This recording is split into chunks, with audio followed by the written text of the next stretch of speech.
Ouvi dizer que tenho que pagar pensão para o filho da minha companheira. É verdade?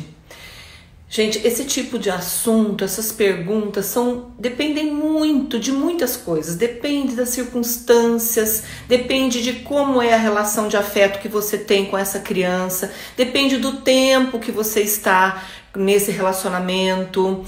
Porque hoje em dia existem sim decisões dizendo que a criança vai receber do pai biológico uma pensão e vai receber do pai afetivo.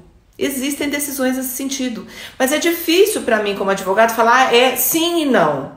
O direito não é assim. O direito, por isso que muita coisa que vocês perguntam aqui depende das circunstâncias, depende de muitas coisas. Nesse caso aí, teria que saber quanto tempo você tá com essa criança, com essa mãe, como que foi o vínculo afetivo que você tem com essa criança. Pode ser que você tenha que pagar sim, tá?